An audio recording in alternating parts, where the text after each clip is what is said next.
Alec Miller, founder of Royals and Rogues, here with another case study for you guys. Today, we're going to be talking about GodFall and how we helped take them from an indie game to being the first game announced for the PS5 at the Game Awards.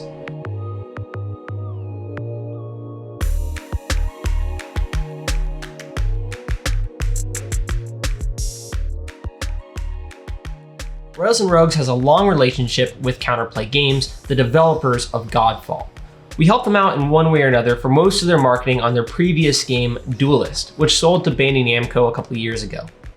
So how did we help this time? Well, so far we've made a gameplay trailer, a 3D animation, and a logo animation, all to build hype. Now, I can't really show the gameplay trailer to you guys because it's all pre-alpha footage, although it was good enough to help get Sony and Gearbox's sign-on as publishers for GodFall. So, I mean, it had to be at least decent.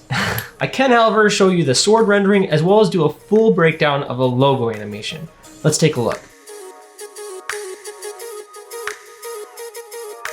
The sword animation is pretty straightforward. We took the in-game model and added more detail in Maya. We then made our own custom shaders and textures in Redshift, which we also used for the rendering. We did the final compositing passes in After Effects. The logo animation was much more involved. The original logo looked a little bit different. It had a large sword where the O currently is. And because of that, I felt like, well, if you have a big sword, it has to fall into place, right? It has to make a kind of a sword movement. That's what swords do. So we pitched two different styles of animation. One, we had the text coming on slowly, and then the sword falling into place, finishing the logo. The other one, we jump right into the action, with the sword falling down, motivating some fire, which would reveal the rest of the logo. However, Counterplay Games felt this was kind of the obvious direction to go and wanted something a little more unique.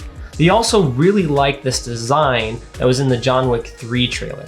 So kind of running with those sorts of things, we went back to the drawing board to try to figure out a new look. We made an animated mood board to kind of give the look and feel we wanted, as well as a few more storyboards to kind of go through the sequence of events again. This time, playing it out more of a molten lava sort of theme. They liked it, but wanted to move away from the real world lava example and into something a little more fanciful, something that was magical, that didn't exist in the real world. This makes it a little difficult for us because that means we can't really reference as many real world things. So we decided to use the storyboards as a base and then just start kind of playing with different looks, seeing what we could come up with that was unique, magical, and special. Caustics happen when light's refracted through either glass or water. Like when light goes through and shines in the bottom of your pool, those kind of weird shapes, that's what we were trying to create. And that's what we kind of came up with, is kind of a physical version of that. So we got to work creating cool and different looks. We used Trapcode Mirror as the base for our playground. It's great at creating 3D fractal surfaces, as well as being able to be motivated by noise layers, which allows us to create infinite variations very quickly.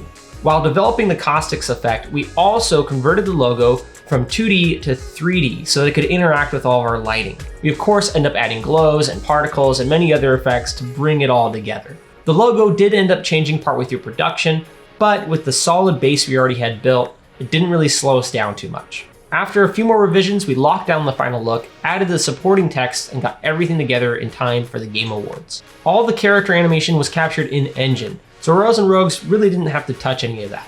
In the end, it was the perfect way to introduce GodFall to the world. It was a surprise announcement with a lot of mystery around it, and the logo animation matched that perfectly, building suspense as the viewer's like, what is that? Then the logo is revealed as a totally new game that fans are going to love. And the cherry on top is the PS5 announcement at the bottom, nice and subtly getting fans super hyped. It's been a blast watching all the reactions and speculation, and I can't wait to play the game myself later this year. In the meantime, I'm sure there's gonna be plenty more content from Royals and Rogues and Counterplay Games to keep you guys excited. Thanks for watching, and I'll see you in the next one.